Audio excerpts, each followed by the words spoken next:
vídeo de hoje é sobre o tópico mais solicitado de todos pra mim, que todas as pessoas me perguntam sobre isso. As pessoas do canal, as pessoas do Twitter, as pessoas que me conhecem na vida real, todo mundo me pergunta como que eu faço pra ter foco no trabalho. E é extremamente simples. Eu nem queria gravar esse vídeo de tão simples que ele é, na verdade, mas tem umas 2 ou 3 técnicas aqui muito boas que a maioria das pessoas não usa e eu acho que você pode utilizar e vai te ajudar a manter a concentração durante as suas horas de trabalho, vai te ajudar a se distrair menos e vai te ajudar a prestar mais atenção naquilo que você está fazendo na hora. É relativamente super simples, mas tem 2 ou 3 pedaços aqui que mudam completamente o jogo. Para esse vídeo, o que você vai querer ter em mãos? Um caderno ou então folhas de papel avulsas, tanto faz, tá? Papel e caneta eu acho realmente importante, tá? Tem um vídeo meu que eu falo sobre como eu utilizo o Notion pra organizar minha vida e minha semana e tal, né? São coisas complementares. O Notion eu uso pra organizar as coisas, o link pra esse vídeo vai estar na descrição. E o papel e caneta eu uso, assim, na hora de que eu tô de fato trabalhando. Eu realmente acho o papel e caneta superior pra isso, eu vou explicar o porquê, tá? Mas enfim, papel e caneta e um calendário. O meu eu uso o Google Calendar, mas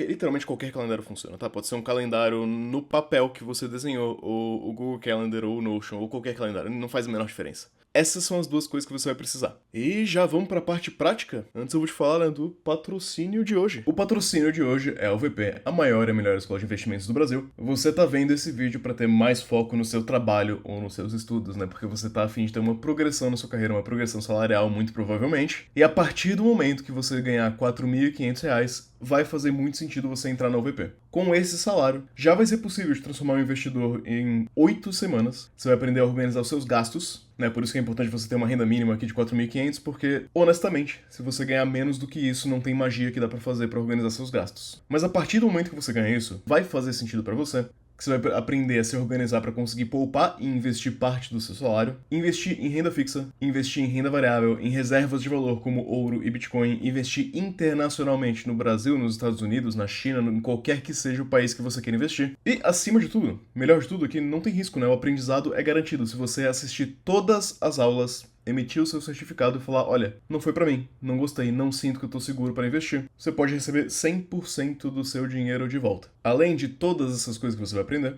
você vai ter acesso à plataforma de investimentos exclusiva da UVP, que tem várias vantagens. Ela consegue oferecer taxas bem atrativas porque eles não cobram o que algumas outras corretoras cobram, que você nem sabe que você está pagando. Tipo assim, quando um banco vai te oferecer um CDB, quem está distribuindo esse CDB fica com uma partezinha. A UVP consegue te devolver essa parte, o que configura na prática como uma rentabilidade maior para você. Além disso, sujeito a análise de crédito, você vai ter acesso a esse cartão de crédito, que te dá um cashback na fatura. Atualmente está em 1% de cashback na fatura, que eu estou ganhando aqui. E acesso à sala VIP em aeroporto. Já utilizei ambas as funcionalidades, funcionam super bem. É o único cartão que eu uso no Brasil. Eu sou membro da UVP já há mais de um ano, tá? Pra mim faz muito sentido. Se você ganha R$ 4.500 ou mais, eu garanto que vai fazer sentido pra você também. Clica no link na descrição e vem fazer parte da maior escola de investimentos do Brasil. Então vamos lá, começou aqui minha semana. A primeiríssima coisa que eu quero fazer. No meu caso, assim como eu expliquei no vídeo de GTD, eu vou ter algum lugar que vai estar catalogado todas as coisas que eu preciso fazer nessa semana. Então vou imaginar que, por exemplo, nesse horário aqui eu vou no dentista, né? Então eu vou já colocar aqui, dentista. Isso eu faço todos os domingos, tá? Todos os domingos,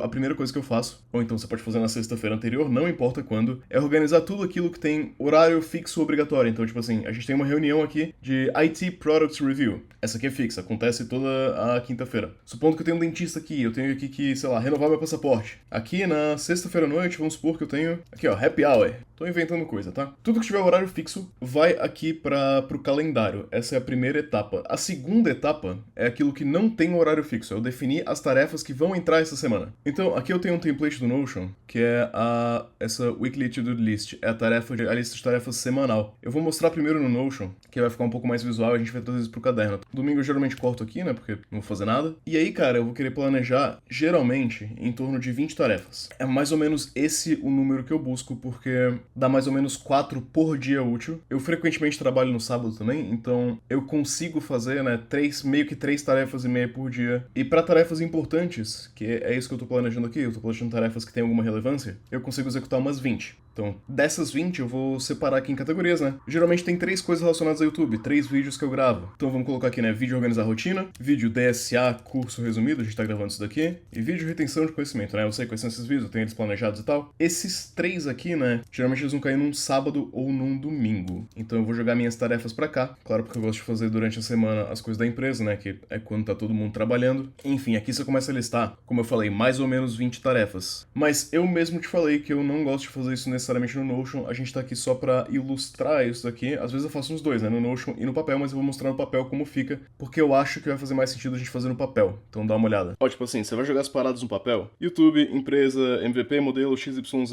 e um checkzinho aqui. Pitch deck, um checkzinho aqui. Crew de user, um checkzinho aqui, tá? São todas coisas meramente ilustrativas, porque eu não tô mostrando exatamente o que eu vou fazer. Pega do papel, todo dia, você vai anotar o que você vai fazer no dia seguinte. Então, por exemplo, dia seguinte, segunda-feira aqui, né, eu tenho o dentista aqui, eu tô vendo que eu tenho um bloco aqui. Eu olho no meu papel, pô, o que eu acho que encaixa nesse bloco, que é prioridade pra amanhã. A prioridade pra amanhã vai ser o MVP do módulo XYZ. Pego aqui no meu calendário, vem aqui, MVP, módulo, legal, né, bacana. Aqui, um save, fechou. E assim, eu vou tentar organizar mais ou menos 3 ou 4 tarefas todos os dias, de segunda a sábado, tá? Beleza, a gente tá então na segunda-feira, no espaço de tempo alocado que eu aloquei pra fazer o MVP XYZ. Eu vou pegar esse caderno onde tem todas as minhas tarefas e eu vou jogar ele fora. O que a gente vai fazer agora é pegar um papel em branco e anotar essa única tarefa. Essa é a única coisa que eu vou fazer nesse período de tempo alocado. Primeiro, por que um papel? Por que um papel em branco? E por que um papel em branco com uma única tarefa? A ideia do papel é a seguinte: aqui está o meu ambiente de trabalho, aqui está o meu papel, certo? Ele está aqui, ele está na minha frente, aqui está um código aleatório de qualquer coisa. Se a tela estiver aberta, fechada, bloqueada, se ela estiver nessa página, em outra página, se eu tiver duas telas, não importa, o papel ele tá fisicamente aqui, eu posso levar ele para onde eu quiser, é mais fácil de rabiscar, é mais fácil de fazer anotações, eu tenho uma visibilidade muito melhor do que eu tô fazendo nesse momento, do que se eu tivesse um Notion aberto num canto aqui, me atrapalha muito menos. A barreira mental de eu enxergar isso aqui num papel, ela é muito, muito, muito menor do que a barreira mental de eu ter que pular daqui para um Notion, para outro software, e ficar aberto e fechando, e enfim. Isso aqui é a fonte de verdade do que eu tô fazendo nesse exato momento, e você já vai entender o porquê do papel também, de por que a gente tem mais espaço nesse papel. Então beleza, vou começar o meu trabalho, o que a gente faz aqui. Geralmente, eu vou trabalhar em blocos, num modelo meio Pomodoro, e eu vou escolher, tipo assim, um bloco de 1 hora, duplica aqui o bloco, 15 minutos, outro bloco de 1 hora, é mais ou menos esse o período que eu vou ter alocado, tá? Vamos imaginar que a gente tá aqui no começo desse período. A primeiríssima coisa que eu vou fazer é usar uma extensão. No caso, eu uso a Stay Focused, pode ser um block site, qualquer uma extensão que consiga bloquear sites, e eu vou bloquear todos os sites que me distraem. No meu caso pessoal, eles são Twitter e YouTube, são os dois grandes infratores. Bloqueei esses dois sites no browser. A gente precisa resolver isso no celular também. No celular eu tenho uma solução mais ou menos elegante que eu vou te mostrar aí qual que eu uso agora. Para evitar distrações no celular, tem bem dizer duas maneiras. Ou você vai pegar o celular, botar no modo avião, jogar dentro de uma gaveta ou jogar em outro cômodo. Inclusive tem estudos que demonstram que se ele estiver em outro cômodo é melhor do que se ele estiver no mesmo cômodo. Que no mesmo cômodo ele continua causando uma certa ansiedade latente no seu cérebro e você consegue perceptivelmente prestar mais atenção nas coisas quando seu celular está em outro cômodo no modo avião. Loucura, né? Mas é verdade. O que eu faço pessoalmente? Eu gosto desse joguinho aqui, essa extensão quase. Ao invés de usar algo que bloqueia os meus sites, eu isso aqui, ó, não é patrocínio, não é nada, tá? Eu só gosto desse joguinho. É um negócio chamado Focus Friend, que você tem um feijão aqui, e você clica no botão Focus, e aí ele te dá um tempo. Ele te dá um Pomodoro, efetivamente. Ele me dá um Pomodoro. Eu vou escolher aqui 45 minutos. Nesses 45 minutos, o celular não vai receber nenhuma notificação. E, mais importante que isso, o feijão vai estar aqui trabalhando. E toda vez que eu olhar pro meu celular, eu vou ver o feijão trabalhando, eu vou pensar, putz, eu devia estar trabalhando também. E eu vou me sentir muito mal de ter botado meu coleguinha pra trabalhar enquanto eu tô procrastinando, efetivamente.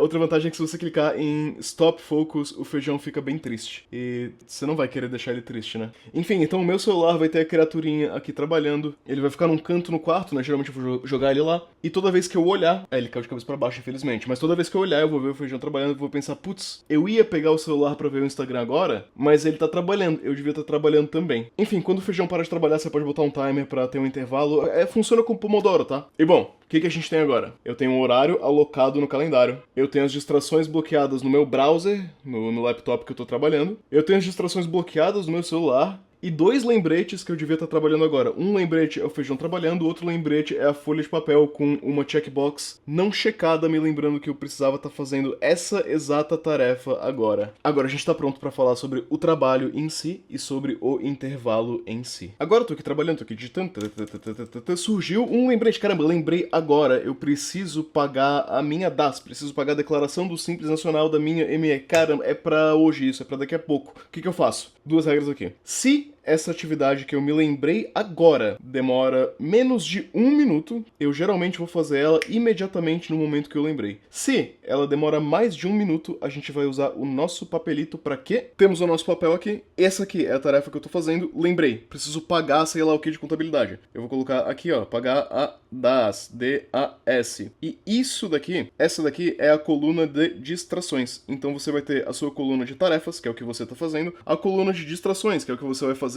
depois que você terminar a tarefa, né? As coisas que te tirariam da sua tarefa, você vai colocar pra fazer depois. Ah, putz, lembrei agora que eu preciso cortar a unha. Você vai adicionar aqui, ó, cortar a unha. Lembrei agora que eu preciso, sei lá, pedir online, comprar tal livro online. Você vai colocar aqui, comprar tal livro online, e você vai anotando todas as coisas que você se lembrou no meio do seu trabalho, né, que era pra você estar implementando o negócio. Você lembrou, putz, preciso comprar comida pro cachorro. Vou adicionar aqui, comprar comida pro cachorro. No momento que tiver um intervalo ou no momento que você terminar essa tarefa aqui, você pode partir pra essa lista de coisas que você se lembrou que deveria fazer. Muito bom, meu jovem gafanhoto. Você chegou aqui, a gente removeu todas as distrações do PC, a gente removeu todas as distrações do celular, porque ele tá em outro cômodo no modo avião num canto. A gente tem um espaço de tempo alocado de 45 minutos pra eu executar uma tarefa. E agora eu tô olhando pra uma folha de papel em branco e pra uma tarefa que eu não sei exatamente como começar. Eu tô parado na frente do meu notebook, olhando pro teclado, pro notebook, pro Slack, pro teclado, pro notebook, pro Slack, vendo se chegou uma mensagem, de repente dou refresh no e-mail. Eu não sei pra onde começar, eu não sei o que fazer. Eu tenho uma tarefa que se chama MVP XYZ. MVP XYZ. Isso não quer dizer nada.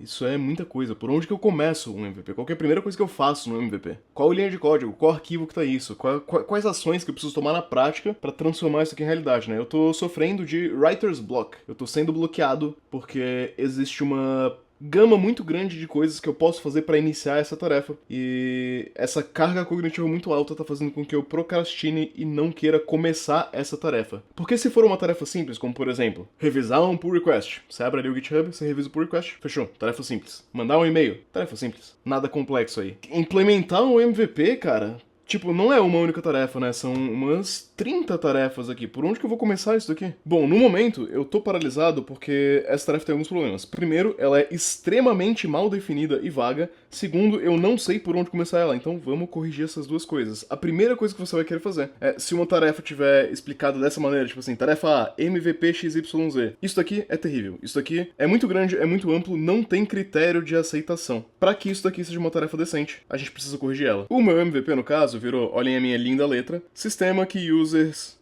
faltou um S, né? Façam login e relatórios. Beleza. Começou a melhorar, começou a se parecer algo, mas elas ainda são tarefas muito grandes. Esse login aqui, na verdade, a gente pode quebrar isso daqui em múltiplas outras tarefas, porque um sistema de login não é simples. Eu vou precisar de uma tela de login. Então, a gente tem aqui a tela de login. Eu vou precisar também integrar. Então, vamos colocar aqui, né? Int. Gente, tô vendo isso pela tela, tá? Tá muito difícil de escrever. SSO, tá? Int SSO do GitHub para significar que eu tenho que fazer a integração da SSO com o GitHub. Beleza. Agora, uma tarefa que era absurdamente esdrúxula virou algo simples. Eu preciso fazer uma tela de login primeiro, depois uma integração com a SSO do Google e depois fazer algum esquema de geração de relatórios. A primeira coisa que eu vou fazer é a tela. A segunda coisa que eu vou fazer é essa integração com a SSO. A terceira coisa que eu vou fazer é a parte do... Enfim, eu vou checar, né, dar o check aqui que essa parte do login tá feita, porque se tiver a tela e a integração da SSO do Google, tá feito. Ou seja, eu posso só sentar aqui, começar a implementar o meu negócio, e aí tá, tô aqui implementando a tela, o SSO do Google. Surgiu a necessidade de fazer alguma outra tarefa, alguma coisa que eu não tinha previsto. Sei lá, pra fazer a minha tela de login, eu lembrei que eu preciso, fazer um Figma. Eu preciso de um Figma antes. Então, eu vou vir aqui e eu vou anotar, não, na real, antes de fazer a tela de login, eu preciso fazer aqui, ó. A gente tá vendo aqui um sistema, efetivamente uma pilha, né? Em que a gente tem que o last in é o first out. A última coisa que você escreveu é a coisa que você tá empilhando aqui nos processos de coisa pra fazer. Então eu tenho aqui, ó, Figma. Novamente, tá bem difícil de escrever. Tá? Figma, ficou bacana? Você entendeu? Aí você vai começar a fazer e todas as coisas que surgirem que você vai pensando, putz, mas antes de eu ter a tela e antes de eu ter o Figma, eu precisava falar com o designer. Então vai falar com o designer. Antes de eu ter o SSO do Google, eu preciso ir lá no site do Google e, sei lá, criar minha conta, validar sei lá o que, pagar sei lá o que, criar conta, validar sei lá o que, pagar sei lá o que. Você vai adicionando, você vai empilhando a sua lista de tarefas e você vai resolver elas depois de baixo pra cima e no momento que você chegar lá em cima, o seu sistema inteiro aqui vai estar completo. Fez sentido? Então, como estamos agora e o que a gente tem? Um espaço alocado no calendário, todas as distrações removidas fisicamente o mais longe possível da gente, uma lista de tarefas ordenada de ordem decrescente do que a gente precisa fazer, né? Bottom up, de baixo pra cima, todas as coisas que forem surgindo na nossa cabeça, tipo, putz, para essa tarefa ficar correta, eu preciso fazer teste de integração. Para essa tarefa ficar correta, eu preciso criar um pull request. Para essa tarefa, tudo que você for lembrando que diz respeito à completude dessa tarefa, você vai adicionando aqui na lista para você não esquecer. Ah, preciso de teste. Putz, eu escrevi uma função aqui que não vai funcionar. Eu vou escrever aqui, ó, refazer função tal. Eu escrevi, para essa tarefa ficar completa, eu preciso conversar com tal pessoa para pegar tal coisa. Vai adicionando, vai ficar uma lista grande. Tá? Uma tarefa simples, ela pode se expandir para 10, 20 tarefas pequenas, pode acontecer, é normal. Com isso, você vai estar quebrando parte da sua procrastinação, porque ao invés de ver uma tarefa montanhesca e absolutamente gigante, a gente está quebrando ela em pequenas tarefas que a gente vai conseguir cumprir uma por uma, e toda vez que você fizer um checkzinho, seu cérebro vai liberar ali um quezinho de dopamina, não sei se é dopamina ou serotonina ou o que quer que seja, por você ter completado aquele pequeno pedaço de tarefa, você vai ter um progresso visual na sua frente. Por isso que eu gosto de papel, tá? Tem menos barreira, menos carga cognitiva, é mais flexível, e ele tá sempre aqui na minha mão. Não importa qual página eu tenho aberto no meu laptop, se no meu laptop tiver, sei lá, fechei o Notion, caiu o Notion, não tô vendo mais o meu calendário, eu ainda tenho aqui uma listinha de tarefas que eu preciso fazer. Então, enquanto eu tô fazendo, eu tô sempre referindo a isso daqui, tá? Eu tô sempre olhando pro pedaço de papel, o celular tá lá num canto, as distrações estão bloqueadas. Se mesmo assim você estiver procrastinando, o que você vai precisar fazer? Você vai precisar pegar técnicas de procrastinação. A gente já falou disso no vídeo, tá? Você precisa mentir pra você mesmo e falar que você vai fazer isso por apenas 5 minutos. É um bom começo. Que depois que você começar a fazer por 5 minutos, você provavelmente vai querer continuar fazendo, tá? Mas enfim, se você conseguir se convencer a iniciar essa tarefa por apenas 5 minutos, você provavelmente depois consegue fazer 40. Se você está procrastinando, provavelmente você tem medo de alguma coisa, tá? Geralmente, procrastinação vem de medo de alguma coisa. Medo de quê? Medo dessa tarefa dar errada. Medo dos meus colegas verem que o meu pull request tá uma porcaria. Medo de não conseguir fazer. Medo de eu fazer algo errado que destrua o banco de dados. Você pode também pensar nos seus medos e anotar eles, e isso ajuda você a fazer mesmo tendo medo. E por último, né, procrastinação pode ser também uma falta de motivação. Se você ver lá o Homer Simpson, ele tinha aquele quadrado, você já deve ter visto esse frame, né, esse meme, que ele tinha tipo umas fotos da Lisa, da filha dele, convencendo ele a fazer o trabalho, né. Você pode pensar, pô, eu vou odiar esse trabalho aqui, eu não quero fazer isso daqui, mas eu preciso fazer pra ganhar dinheiro, preciso fazer pra ajudar minha família, preciso fazer por qualquer outro motivo, tá? Não me interessa o motivo. Eu realmente espero que com as tarefas quebradas em pedaços pequenos, você se convencendo a iniciar ela por pelo menos 5 minutos, você consiga quebrar a barreira de procrastinação e consiga de fato executar o trabalho. Agora vem uma parte muito importante. Agora a gente precisa ter uma conversa séria sobre trabalho intelectual, expectativas realistas e uma longevidade de produtividade que dura pro longo prazo. Você viu esse vídeo para eu te ajudar a ter mais foco. Trabalho intelectual é ler, digitar e interagir com telas. É isso que você provavelmente trabalha. Acho muito difícil que um pedreiro esteja vendo esse vídeo. Acho muito difícil também que um pedreiro precise de um pedaço de papel para quebrar as tarefas dele em tarefas menores e que ele lembre no meio do expediente que ele precisa pagar a DASDs. Não, isso até vai precisar, né? Mas enfim. O problema do trabalho intelectual atualmente é que seu trabalho é ler, digitar e interagir com telas. Você vai fazer isso por um bloco ali que você separou, né? A gente vai utilizar o método Pomodoro. Tá?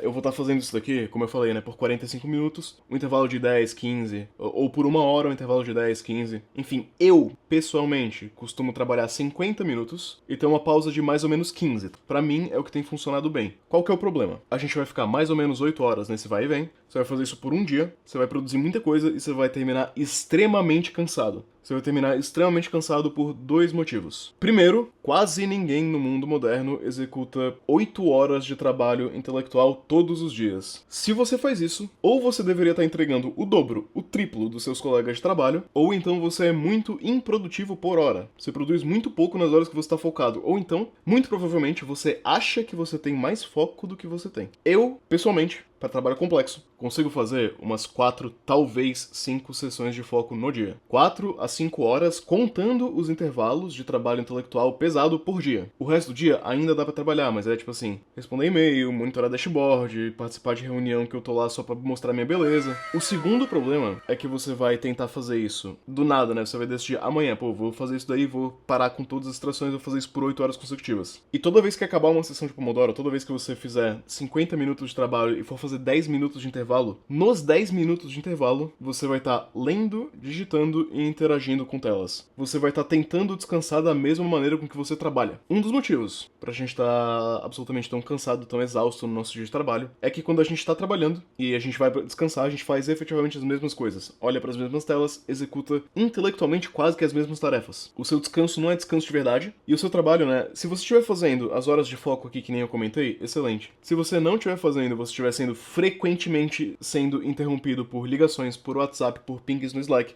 por mudanças constantes de contexto, isso aí vai te cansar mais ainda. Cansa mais você mudar frequentemente de contexto que você ficar focado. É loucura, mas é verdade. Se você ficar o tempo inteiro mudando de contexto, você vai produzir menos e vai cansar mais. Sim, as duas coisas juntas. Tipo assim, eu começo a escrever uma linha de código, eu mando a IA fazer alguma coisa, eu vou pro YouTube ou eu vou pro Twitter. Essa mudança de contexto, enquanto a IA tá fazendo algo, eu ir pro YouTube, eu mudar o contexto, eu abrir o Twitter, e quando a IA terminar, eu voltar para aquele contexto, me cansa mais do que eu escrever um prompt para IA e ficar olhando para a cara da IA, ou pensando, ou desenhando sobre o problema, ou escrevendo sobre o problema, ou olhando para a parede, ou olhando para o teto. Então, pelo amor de Deus, não muda de contexto durante o trabalho. Se você fizer isso, né, se você ficar o tempo inteiro ali, 8 horas trabalhando, mudando de contexto, no momento que você tira para descansar, você vai pro YouTube ou pro Twitter, quando chegar no final do dia, você gastou, tipo assim, 120% do seu cérebro. Você já pegou cognição emprestada do dia seguinte. Se você for uma das poucas pessoas que consegue dormir 8 horas de sono, amanhã você ainda vai acordar um pouco cansado. Então, qual é o ponto que eu quero chegar aqui? Durante o período de folga ali, durante os seus intervalos, fiz uma sprint, entre aspas, de 50 minutos, tenho 10 minutos de intervalo, o que eu vou fazer? Vou lá, vou pegar uma água, vou tomar uma água, vou no banheiro, vou escovar os dentes, vou passar fio dental, vou me alongar, vou brincar com o cachorro, vou sair na rua, vou comprar um café, vou passar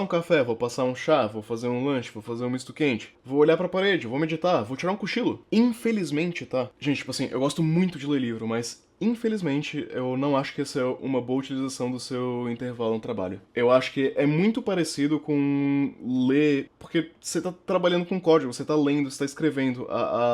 Eu tá lendo numa tela e eu tá lendo num livro, eu não acho que me descansa tão bem durante os intervalos do meu trabalho, então eu não faria isso. Mas se você quiser, é muito melhor, é 10 mil vezes melhor você ler um livro físico do que ficar no Twitter ou no YouTube, tá? Muito melhor. Então, recapitulando, a gente conseguiu vencer. Botar as coisas no nosso calendário, quebrar a tarefa em tarefas menores, vencer a procrastinação, porque a gente quebrou a tarefa em tarefas menores, a gente definiu como começar, a gente se convenceu a fazer pelo menos 5 minutos daquilo, conseguimos quebrar essa inércia, conseguimos bloquear, eu espero, né, que você tenha usado um bloqueador aí de distrações no seu browser e também no seu celular, e conseguimos definir o que a gente vai fazer no nosso intervalo, né? Preferencialmente algo no mundo real, no mundo físico, um alongamento, algo nesse sentido. E nada de tela, nada de leitura, nada muito complexo com uma carga cognitiva alta. Você quer realmente descansar, tá? Se você não tem nenhuma ideia, cara, olha pra parede ou deita na cama, tá? Excelente, não tem nenhum problema nisso. Deita pro puff, senta no sofá e fica olhando pro teto. Perfeito. Você vai ver esse vídeo e você vai ficar animado pra tentar tudo isso agora. Você vai pensar, amanhã eu vou mudar minha vida. E não vai dar certo. Não vai dar certo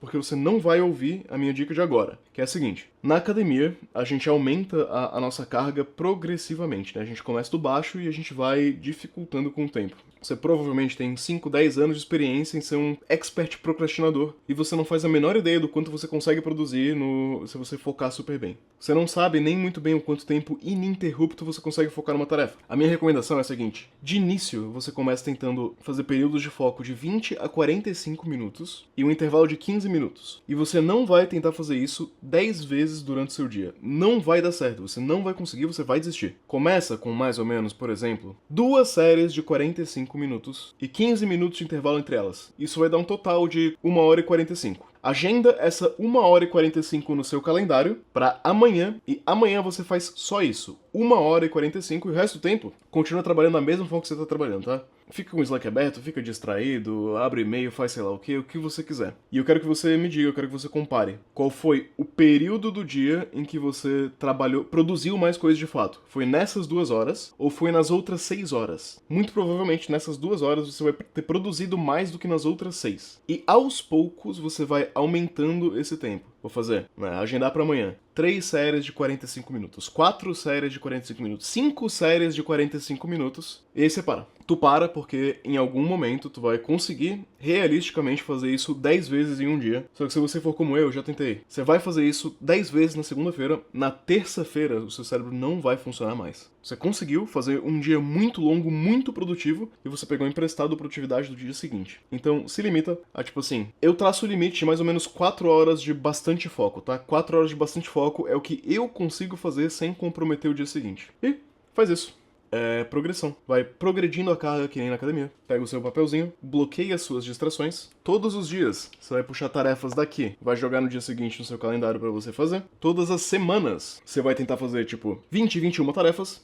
O que eu considero bom é eu tentar fazer 21 tarefas. Se eu fizer 15 delas, foi excelente. Mais ou menos essa é a métrica, tá? Muitas vezes você não vai conseguir fazer tudo. É normal. Tem muita tarefa que não vai depender de você, que não vai sair, que vai dar problema, que não vai dar certo. Ok, faz parte. Você tem que trabalhar ali com uma certa assertividade, né? Tipo assim, eu planejei fazer bastante coisa, eu fui ambicioso, eu consegui fazer 70% daquilo que eu planejei. Perfeito, excelente. Tipo, se você planejou fazer 20 tarefas e você fez 15, você fez 15 tarefas. Se essas tarefas geram valor, se elas são produtivas, se elas são coisas positivas, cara, excelente, perfeito. E é isso. É assim que eu mantenho o meu foco no trabalho.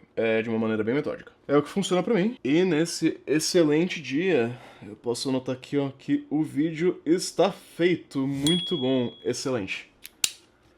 Valeu, rapaziada. Até a próxima.